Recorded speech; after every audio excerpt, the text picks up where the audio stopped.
Exceptions, if it is PWD or something, you don't need to do much of work. So if it is PWD, you can see there he's just going to run that over here, strlen send buffer malloc strcpy blah blah blah, and you can see there send printf and send buffer, and is going to send this whichever it has got. Okay, so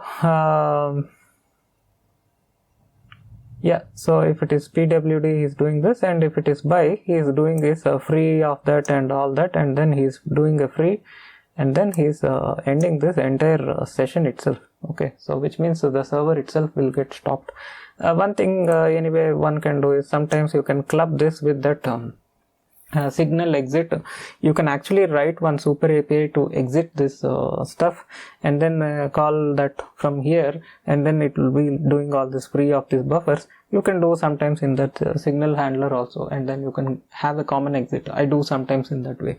I have a common exit, whichever place it should exit, I call that common exit, and there it takes care of freeing up any buffers, any global variables, everything. It will take care of freeing up actually. Yeah, anyway, so that's what it happens here, and yeah, that's all it is. So as I said, see, the intent is not to go through line by line, and generally we get a sense of overall what is happening. So that's what is in the server. And if you explore the client, client.c, it's quite straightforward. You have the signal exit, sig exit, you have some stuff. Any open file descriptor is closing here, which is again good, and then he is exiting. Signal handler client is calling this common sig exit. So this is what I meant. Okay, you can have some common exit and you can call that at multiple instances. So this is the actual signal handler, and he is calling this sig exit. Sometimes we can name this just as exit also and call anywhere we need to exit. Okay, so that you can do all uninitialization, freeing up buffers and all, and then you can exit. You see your client is quite straightforward. You have this malloc, and you have this socket part, and then some buffers is initializing, of course any packet buffers, and then you can see there it gets any message from the user, and then is constructing that message, and then is doing a write operation. Since it is a since it is a TCP stuff, it will be sent as a TCP packet by the Linux kernel, so you don't need to construct any TCP headers and stuff. Just pass this via write API and it will be taken care. And you can see there, if you type by, send it to the server, as well as you can exit yourself, something like that. Hopefully that is what is happening here. If it is by, close the file descriptor, free, and exit. I'm not seeing this getting sent to the server. Okay.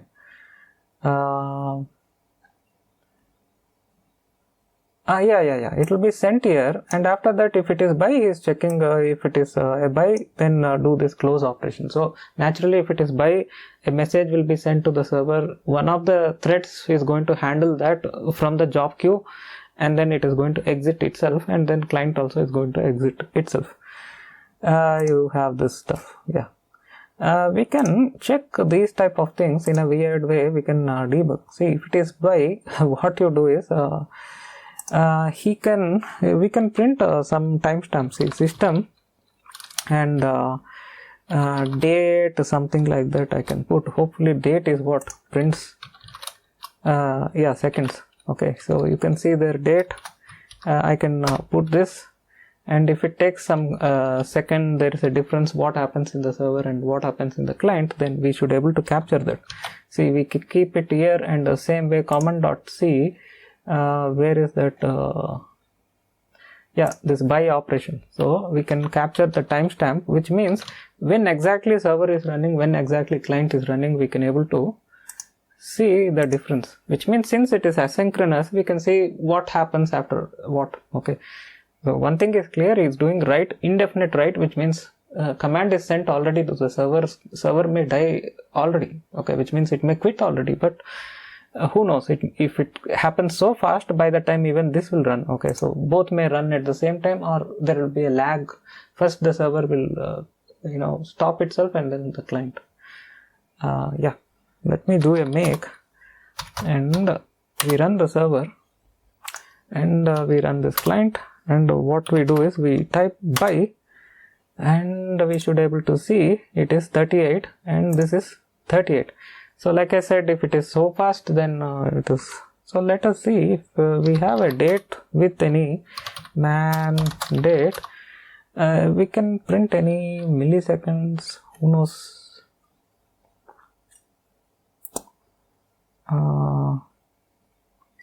Minute, nanoseconds, I'm not sure, percentage n. So if I can type date percentage n, I'm not sure, date command with nanoseconds, then it will be interesting. We can, or else we can type this, timestamp, date command with epoch time. Yeah, this will be more interesting if I can type with epoch. Yeah, double quotes, percentage yes, yes, plus double quotes yes. So I can do something like this. Yes, so you can see there it is typing this epoch. But can we get nanoseconds? But yeah, there's a change, but we can try this perhaps. Okay, percentage yes, yes, we can add that date space this, and same thing we can copy over here, common.c. I'm sorry, yes. So we try to compile again and we can check. Let's just quit this, make server, and then the client. Yeah, and then we can do by. See, it is reported 685801. It is almost the same, and moreover, you can see there. Okay, it is actually closing that connection. I think server is not closing. Yeah, there is an exit, but what about server? Yeah, it is just closing the connection. It is not exiting from there. Okay, I'm sorry, I have not seen the exit. I thought it is exit. It is just written one, which is actually like it is closing that connection. Okay. Yep. Yeah, we can see there that it is happening, and then he is doing a memset for the next request. He is setting it with 0. And then you have this do message read blah blah blah. What is this doing? Socket file descriptor message size. Yeah, whatever he sent is getting the reply back, and then he's getting that in the same buffer. So before that he's flushing that buffer, and then he's reading this in the same buffer, and then you can see there it's just whatever server sent is getting it, and then he's displaying it on the client side. So this is where the output of ls or whatever these commands you send, server is executing remotely and giving it to the client, and it is going to show here. So that's it.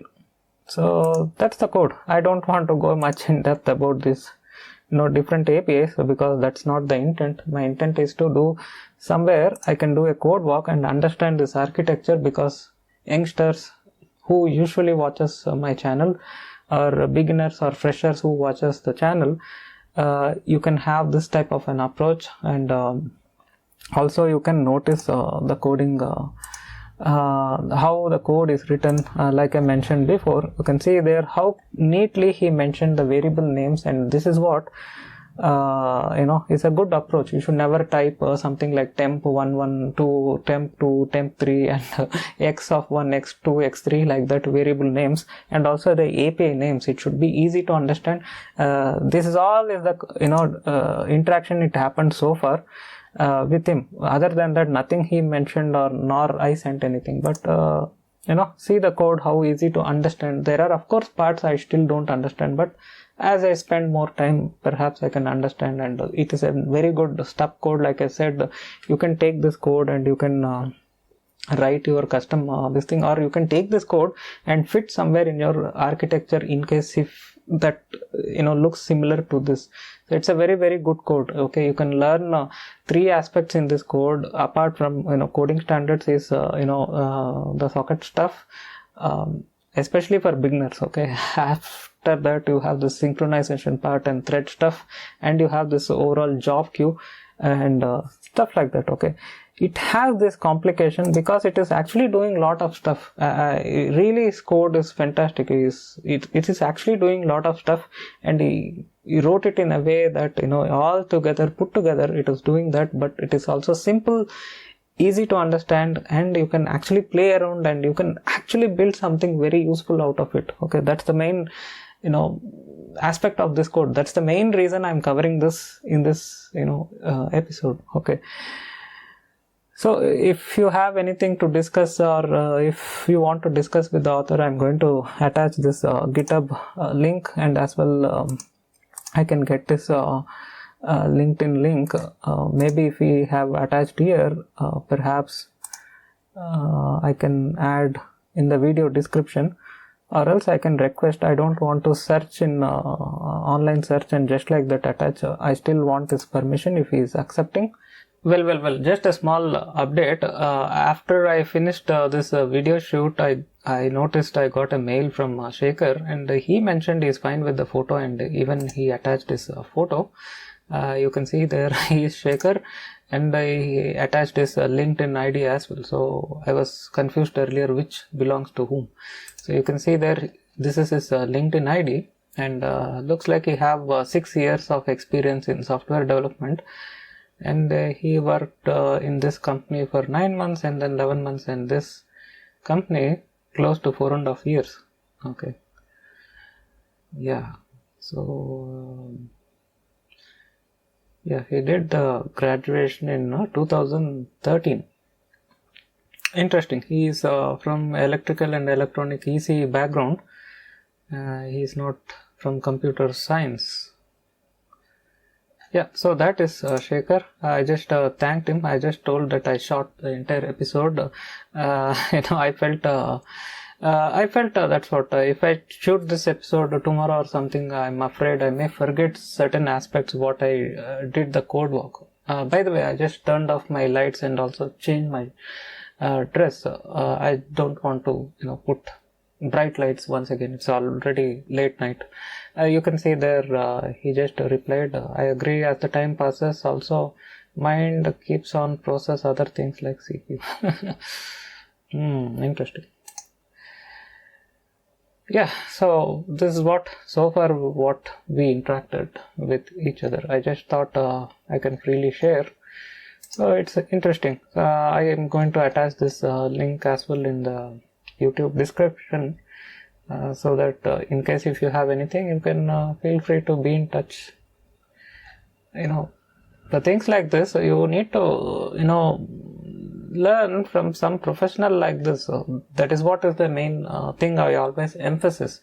Okay, what's the point of reading some guide or documentation did by somebody who is never been a software developer? Okay, so this is how a professional code is approached. I can see the way he wrote the code. It has all these elements of any professional code written typically in an industry. Okay. Well. Here is yet another small add-on. I thought I can just quickly summarize because earlier whatever I gone through, I missed few points. I have done some more code walk while editing this video, and hope you can see I'm still in the process of editing a few stuff. Perhaps I can fit this somewhere in the middle. I just want to summarize because now I have a fair amount of good idea as what is happening inside. Okay. Yeah, most of the things what I covered is fine. I do thought certain things like as the client TCP client sends these commands. I thought initially that these commands will be forwarded to these threads. Say for instance you send this ls, it will be forwarding this ls to this thread and it will be processed. But that is not the case, because as I was able to explore, one more thing is, when I just edited, I added a few corrections here and there. I can just show you at some relevant portions. Okay, so I thought, let me do one more layer of editing. See, I have added some few corrections here and there, but hopefully if you watch this summary, you will get some complete idea as what is happening. See, each time when the client gets started, you can see there in the code, for instance, this command.c, you can see there handle client, and it does this read operation. And to do this read operation, we need the client socket file descriptor of that respective multi TCP client handling in the server. So which is why what Shekhar is doing is, you can see there he is doing an accept in this and is passing that file descriptor in this queue, so that we have that file descriptor. So when you do dequeue in the thread, okay, when you dequeue that in the thread, where is that handle client and handle thread handle, you can see there when you dequeue, it will get that the data structure instance. From the data structure instance, we will get anyway the socket file descriptor. You can see there we are picking that socket file descriptor in this way, and we are assigning it in this temporary variable, and this temporary variable is nothing but an int, so we are picking that. So you can see value of that is we are picking it up. So from there, anytime you can do read operation, and then if the session is done, we can even do close and stuff like that. See, you can see there he's doing send and he's doing read. So from there on, it happens in this way. So each time you initiate a client, it is not something like this. Luckily, I have not deleted this image, so I can just directly update or modify this. See, what is happening is, each time let's think like this. Each time when there is a connection request, okay, you have this new connection, it goes to this queue connection, it goes to this queue, and which is what is this accept we have. So it is accepting a new connection, and we can see there it is accepting, and then what is happening is it will be in the queue, and the the API, which is nothing but this in the thread, we have this handle thread or thread handle. We can see there we have this thread handle. Yes, we have this thread handle. This is the API thread handle, which is internally going to call this handle client. Yes, okay, we have this handle client API. Okay, so what is happening is it will go here, and it will call this handle client, and the handle client actually takes care of this connection. So once that is done, you are going to have a connection between this thread via this handle client. So let's put an arrow somewhat like this. So something like this happens. So this is the actual connection. Okay, so this is the actual TCP connection, and what happens is from there any commands you send, say for instance ELS, it will be handled by this handle client. Okay, so same thing happens for multiple client processes. So each time it it will be handled in this way in multiple threads. So this guy is doing LS, this guy is doing something like PWD, whatever it is, it will be doing this. So that is what it happens. So as I said, this is like a super API for this thread handle, and you can go here. You can see there it is doing this read, send, and all this operation within this handle client. So it is not happening outside this. If it happens outside, then it's a different story, like I thought before, but it is happening inside this, which means this is autonomously taking care of that connection. It is actually taking care of that connection all by itself. But to accept, what we are doing is we are just using this queue logic, so that later on any thread can voluntarily pick this queue, and then it can actually start doing that job. So this queue is not like a job queue as I thought earlier. It is more like a it's more like a connection request queue. Okay, so that's the idea behind. Okay, so that's what. So it's not a job queue. If it is a job queue, what happens is you have to pass not this common. Say for instance queue.h. See, what is supposed to have is supposed to have even the commands what you send from client to server in this, but he don't have it. Okay, see where is this command.c. This is the command we are getting. See, read and then buffer, and this is what is actually the command he's sending. We need that \0. So what he's doing is, you can see their buffer is buffer of plus size of int. So he's doing all this. Okay, so anyway, you can see there this is what is the command which we are actually getting it from the client. See, this is the client socket file descriptor, and this buffer we are getting it. So somewhere he should pick client request message +1. So what is this API? Let's have a look. Yeah, you can see their client request, and he is doing all this how to say this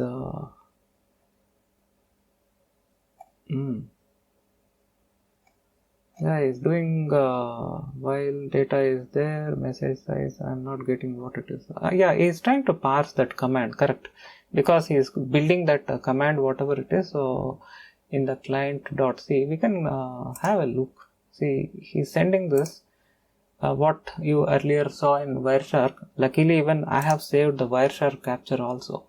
Where is that? Yeah, pcap, we can open here.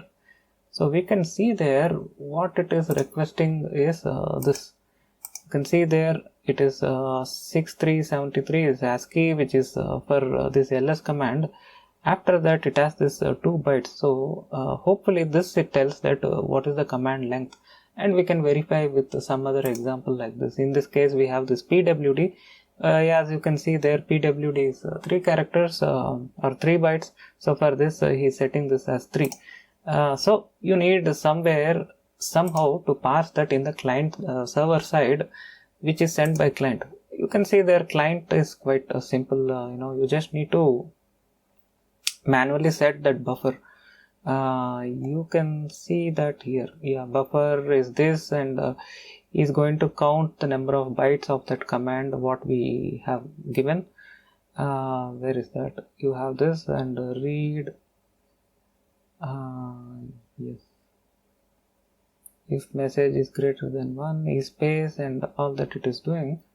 Memcopy buffer is this, and message size. So what we type in the keyboard is the message, right? See, read of 0 file descriptor, which means what we type. So instead of using a scanf or get string or something like that, gets or something, he's doing this read operation. So it is, what you type in the keyboard is what is this message he's getting. This buffer, and the buffer size is this message size, and that's what is populating over here to send into the TCP connection, inside the TCP connection. Yes, temp and space of temp, and he's building that. So effectively that's what you are seeing in the Wireshark is this 3 bytes, and then it has all these extra zeros. The more you check, you will find out why that thing is there. So anyway, let's not get into it. And you can see in the server you need some way to parse all this stuff. So that's why he's doing all this parsing. So eventually once it is all done, we can come back to that handle client. So once all this is done, we know what command to run. So he's just parsed that stuff into this task data structure, and the task data structure has this command. So in fact we can go somewhere where this task is. defined. I mean, you can see their parse data. So this is again a container data structure. So we copy that and we search in this common.h or something. Actually we can go back, client.cs. This is no longer needed. We go to the common.h. Hopefully we should be able to find that parse data structure. Yeah, you can see there parse data, and you have the command and the argument and stuff. So you can go here and you can see there the data structure is populated client request or something. So eventually we are, he's populating the data structure. In the data structure we are checking if the command is null, then nothing is there. If the command contains something, as you can see there, if it contains this ls, and if it is a match, then call this, and inside this he is going to handle the request of the ls command. Same way for cd, and do what actually. So you can even send you can even add, if you want to add a quit and all that stuff, you can also join with this, even something like, you can just copy this and you can add if it is buy, or if it is quit, or it is exit, and you can come out of this code. So something like that, you can add a functionality. So this is what is happening. So pwd again, something similar to this. In this case he don't have a API. He's handling whatever you type in this command, whatever you send pwd, it's done as it is without any helper API. Unlike this ls fun, cd fun, he's supposed to do as pwd fun, but instead he's doing directly over here because it is trivial. You can see there it is very less logic compared to the cd and ls. In the case of ls fun, it is quite huge, and the same way in the case of cd, it's quite large. Yeah, you have pwd fun, but what about where he is using it? Yeah, in the case of cd he is using pwd function and doing something with that. But he is not using this anywhere else.